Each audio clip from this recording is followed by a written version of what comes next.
Stockwatch is brought to you by Merchant Waste. Where others stop, we push further. Because we believe business as usual doesn't lead anywhere new. Go beyond with Merchant Waste. Finance, invest, insure.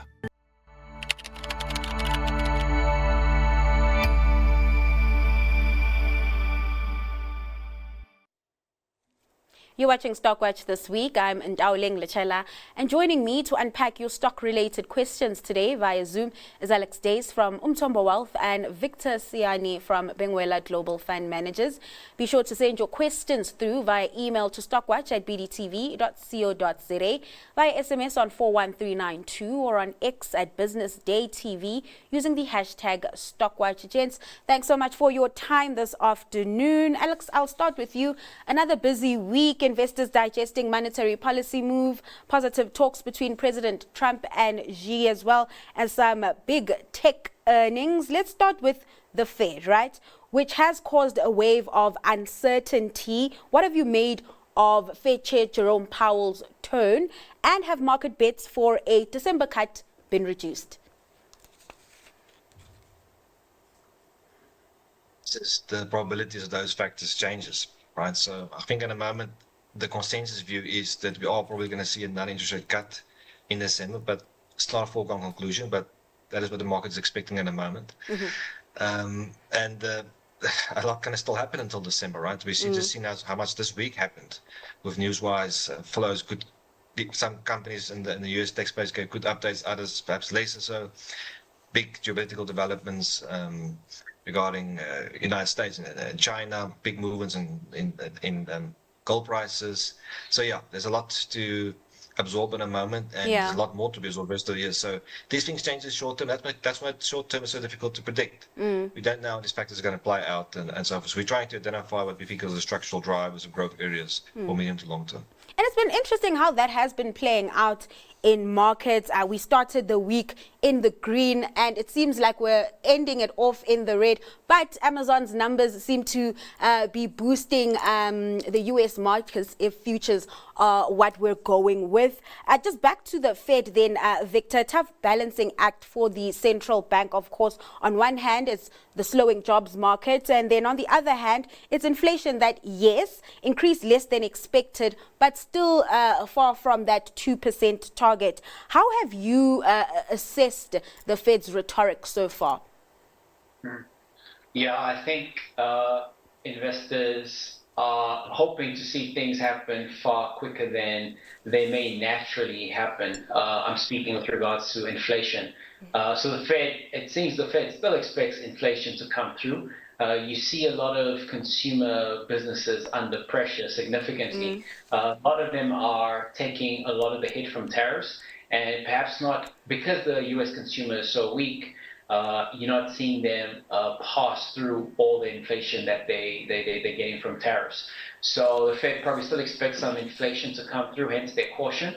On the other hand, yes, the labor market in the US is also weakening, really supporting the case for interest rate cuts. I think the Fed is just trying to tiptoe, and walk the spot balancing act by not trying to be too aggressive in its cuts. And sticking with you, Victor, big tech earnings out this week, as mentioned. Apple, Amazon, and Alphabet managing to win over investors, while Microsoft and Meta came under pressure. Maybe let's get your broad takeaway from those numbers and what's been playing out in that sector. Yeah, it's a mixed picture. We saw Meta guiding that their capex for 2026 will be even higher than the elevated capex of 2025, and we just saw that they are proposing a bond issuance, a 40-year bond of about $25 billion, really showing how very capital intensive this AI build-up will be, and raising fears that these hyperscalers might not generate sufficient return on all this capex. The real excellent performance were Amazon, growing 20% in its cloud computing business, re-accelerating its growth. It is definitely going to be one of the winners in AI. And then you had Apple performing really well throughout the world. You know, China was down 4%, but the rest of the world in aggregate growing in double figures.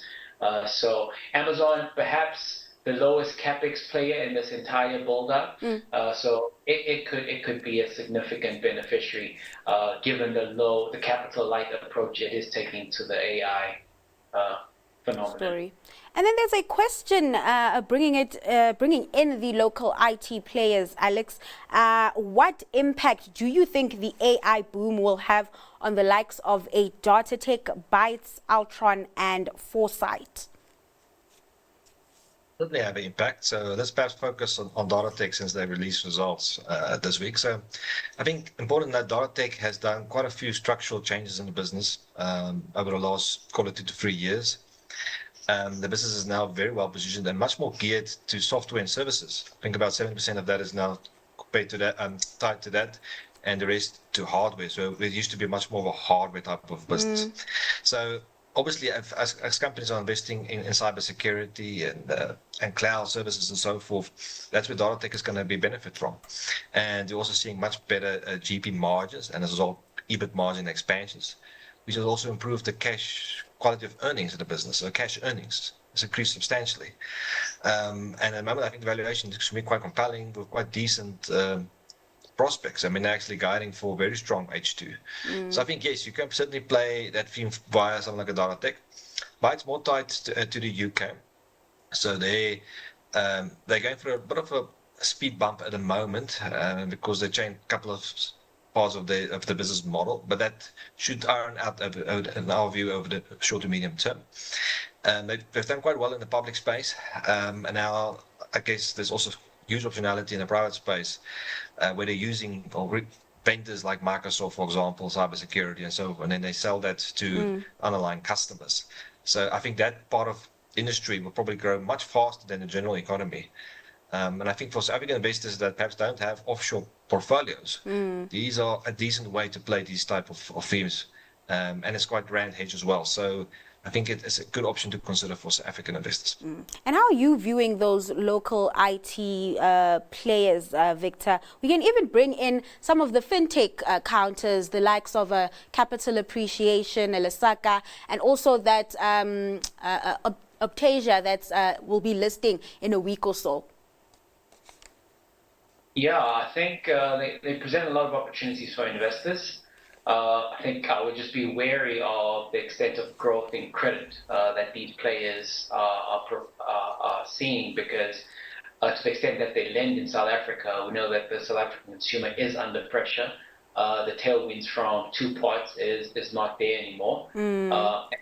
See a lot of people resorting to things such as gambling just to increase their disposable income. So I'd be cautious on fast-growing fintechs that are particularly geared to lending. In terms of the IT players, yes, Datatech is well positioned, having changed its mix more to software and services. Security is very important in AI and in the cloud, and so they provide security services that are crucial for AI workloads. A beneficiary. Bytes is an interesting one because it is heavily dependent on Microsoft as a vendor. Perhaps they've moved a little too slowly in diversifying themselves away from Microsoft product, and we can see how that has negatively impacted them, where their distributors' margins have been squeezed by changes in terms of incentives from Microsoft. However, they still stand to benefit from AI and selling Microsoft's cloud products to their customers. Let's move over to, I guess, the commodities construction sector. Please ask the panel which investment bears more fruit. Afrimat is looking juicy at that 40 Rand range, but then again, Cecil was also looking juicy at 150. Alex? Yeah, so we are constructive on Afrimat, but as I said before in the show, patience is required. So even though this last update was encouraging, it's still a difficult road ahead for them to really extract the value that they want to do. So, but we do like it in medium to long term. So I think the positives is if we focus on the iron ore, we saw some good volumes there. Iron ore pricing is starting to pick up a little bit, so that part of the business is doing quite well. progress on the Lafarge deal, specifically cement now starting to break even a little bit. The aggregates business is very high quality, and they're also looking to sell non-core assets, which will help them to deleverage the balance sheet. So also reduce interest costs. So we can see a strong recovery in earnings. Unfortunately, with Finkomati, there's no problems there. That's the emphasized business they've got. Due to the smelters, ferrochrome producers not really producing anymore, the smelters now switch off. So that means you don't really need emphasized anymore. So that means that business, if lucky, can break even, or potentially they have to mothball it or down, put it on a care maintenance. So that's another issue they need to work through. But I think in balance of probabilities, Afrimat is well positioned at the moment. And then I estimate the aggregates business, we do see a big pickup in South African construction spend. So Alex highlighting some risks there, but when those earnings came out, I think HEPS was up over 92%, 92%. Are you betting on that counter? We've had a number of investors and analysts here on Stockwatch really backing the management team. And I guess that also coming through for them looking at the recent numbers. Yes, I think management is really strong. They have a long track record of being able to turn around underperforming operations. Their core competence is in open pit mining. Perhaps management have extended themselves slightly a little too far by getting into the cement business. However, it's very auspicious to see management turning around the cement business, which is now breaking even in the last 2 months of their financial year. De-gearing will be really important. We know that management's good at running operations, cutting costs, and running operations efficiently. The iron ore business, I think to the extent that ArcelorMittal, we saw that ArcelorMittal was forced to call back its staff following the Section 189. And Arcelor does say that doing that might endanger the entire business, which by implication means it might threaten the flat steel business, which will be the ongoing business in ArcelorMittal. And if that business were to shut down, that would take out maybe perhaps 1/2 of Afrimat's iron ore sales from the Jenkins mine. We know that mine can be redirected towards exports. However, that mine was set up only to cater to the domestic market. So redirecting that iron ore to exports would involve a lot of costs in order to set up its rail logistics. And second, Afrimat would need to get additional rail allocation from the mine to Saldanha to export that product. And we already know that the existing mine is only 83% utilizing its rail allocation. So for me, that is the key risk. It does have great assets elsewhere in aggregates, really good quarries, and management should be able to pay down the debt in a couple of years and take advantage of what they see as many opportunities in the market for acquisition. All right, Alex, is Raubex a buy at these levels, considering the downbeat trading update we got? I think it was last week, right, on the back of a termination of a contract in Australia. Yeah, so we do like Raubex at the moment. So unfortunately, as we've seen in so many companies in Australia, it tends to be always some form of unexpected losses. So that's hit Raubex now. But if you add that back and look at how the business performed operationally, we actually thought it was quite good and in line with expectations. So our investment case on Raubex is predominantly said that we think that Bauba, which is a chrome mine, is going to go from loss making back to profitability. We've seen evidence of that in that last update, as well as the business being very well geared for recovery in SA construction industry. Obviously, they're doing a lot on roads and also renewables and so forth. So they are very well positioned there. I think the balance sheet is strong, order book is good, management is good, valuation is attractive. And we think in a moment it's probably underappreciated in our view. So yes, the situation in Australia was unforeseen for us, but we do see it as more of a once-off as to, because there was a specific contract. So we think that the balance of probabilities are obviously looking very interesting at the moment.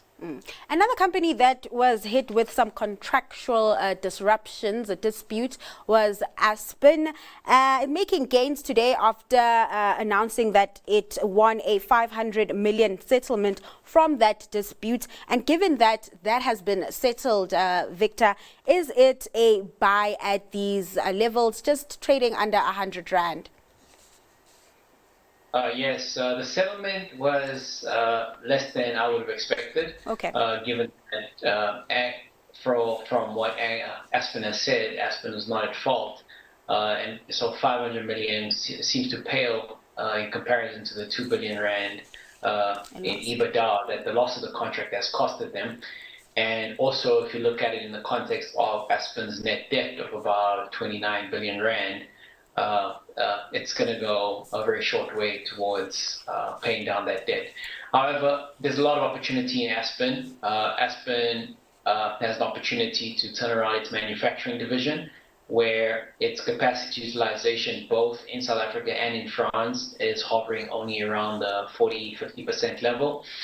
So management's got its work cut out to get new contracts to fill that facility, but they've shown in the past that they're able to get those contracts. The exciting prospects for Aspen does include the weight loss drugs. Yes. So both Eli Lilly's market-leading Mounjaro drug in the entire continent in South Africa, which already has seen really incredible traction. So that should lead growth. And then also their global generic semaglutide GLP-1 strategy, which will entail selling a generic version of Novo Nordisk's weight loss product. So that has great market potential. Management has also made significant investments to roll out its insulin product in the past financial year, freeing up cash in the year to come for them to pay down debt because their capital and working capital requirements are going to be significantly less than a year ago. So it's a great turnaround story. You just have to keep your eye on the debt, and I think these are good levels. And are you buying into the story? They're selling 500 million rands, a small drop in the ocean, considering that 200 billion lost in EBITDA, Alex? So we haven't really liked Aspen for the last decade, pretty much, but we're starting to see it as an option at the moment. So that's telling you that we think the probabilities are looking much better going forward. So I agree with Victor, the debt is a serious issue, so I'll need to address that. But the optionality in the manufacturing side of the business, the market is currently giving it no benefit for them. So if they can pull off that and it gets some unexpected growth from that, we think the share price is then materially undervalued from that perspective. So that's important to note. I think also from a CapEx perspective, that seems to be a peak. That we should see some savings there. Hopefully some revenue growth and some margin expansion that will enable them to really pay off debt combined with improved working capital. So we think they're pretty much at the bottom at the moment. And the valuation is also quite compelling. It's, I think, roughly half book value or so. But we don't think this business deserves a major evaluation relative to that, but we certainly think there is a re-rating potential in the business. So yes, we are constructive on Aspen at the moment. All right, so from the pharma manufacturing sector to a player that's a pharma player, but in the retail space, Dis-Chem out with half-year results yesterday, delivering both top and bottom line growth, with the wholesale unit showing strong growth on that end. The viewer asking whether you would go for Dis-Chem or Clicks. Alex? Yes, perhaps we just quickly touch on Dis-Chem. So I thought they gave a commendable set of results. I think specifically the cost control was quite good. And working capital generation was very good, but that should unwind a little bit in H2. Business obviously investing quite aggressively for growth, and as a result, they give some guidance that the earnings might not be as strong as some of the consensus are looking for. So let's be cognizant of that. There might be a little bit of short-term pressure on the share price, but I think medium to long-term business is well positioned, offers very good SA growth story, as well as integrating the different components of the medical equation, what they're doing there, for example. So, but our preference is for Clicks. I mean, if you look at Clicks, the way they've expanded their margins EBIT margins over the last 10 years has been very, very impressive. That has obviously enabled them to generate much more free cash flow. And that means the quality of earnings is very, very strong. And this business can easily fund the organic prospects as well as the dividend, share buybacks, and so forth. So yes, it's very expensive, but it deserves its premium rating. And that's the type of business, if there's a material pullback, you buy, and then you buy once again on weakness, and you probably hold. So I won't chase it at these levels, but have it on your buy radar. This can, similar, but my preference is for Clicks.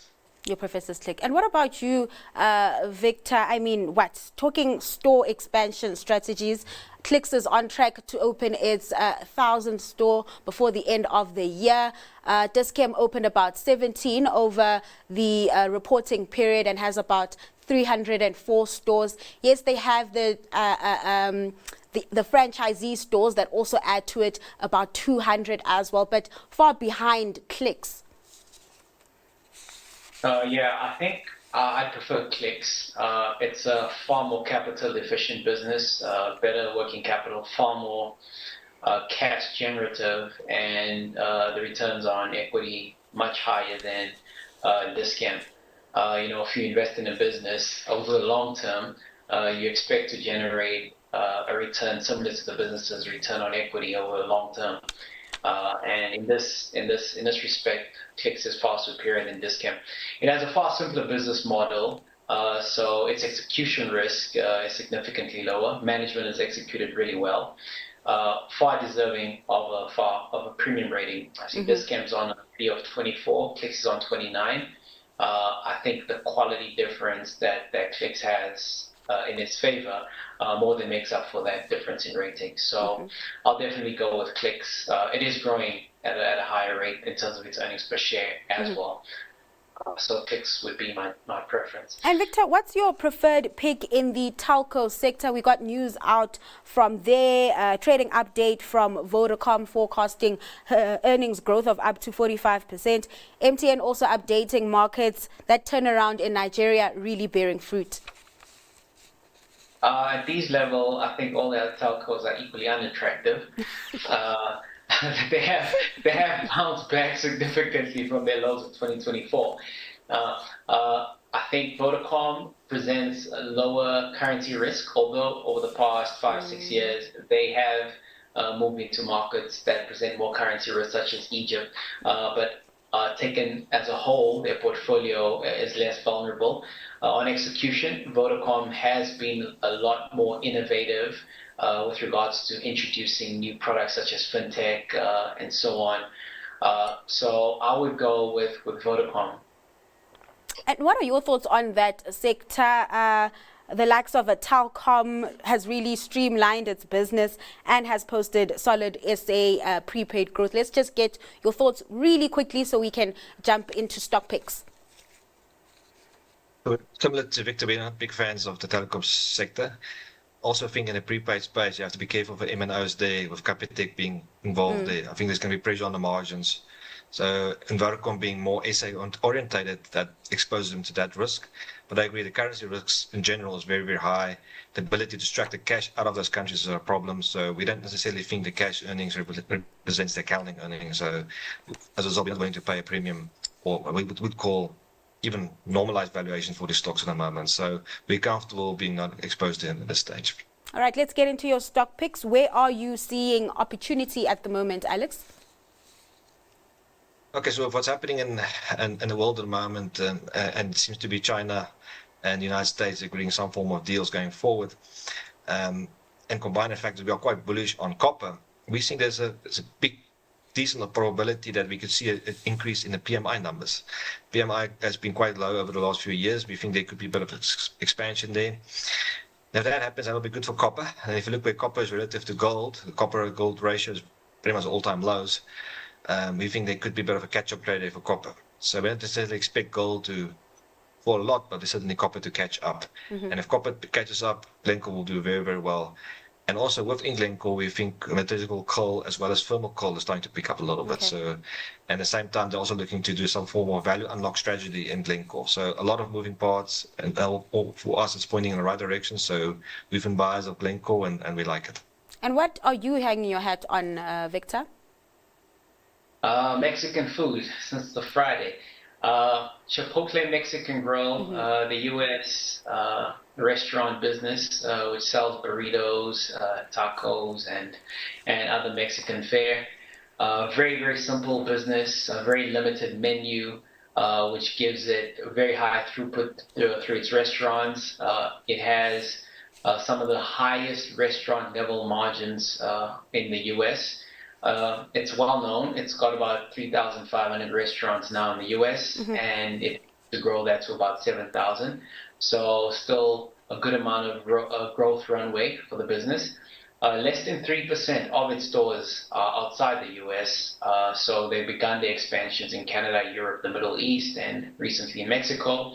So significant geographical expansion opportunities. Very innovative business with regards to their menu, digital. About 38% of their sales are via their digital app. And they're also rolling out what they call Chipotlanes, which is just drive-thrus.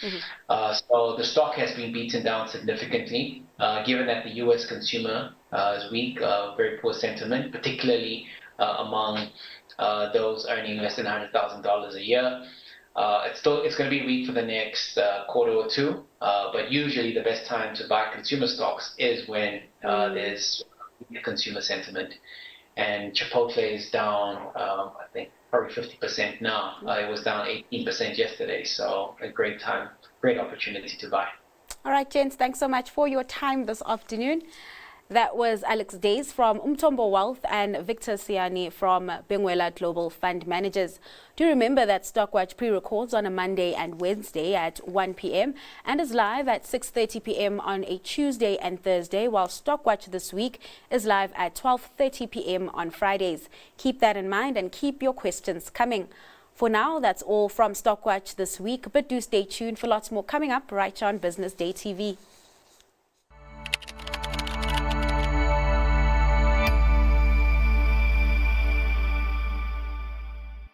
Stockwatch is brought to you by Merchant West. Where others stop, we push further. Because we believe business as usual doesn't lead anywhere new. Go beyond with Merchant West. Finance, invest, insure.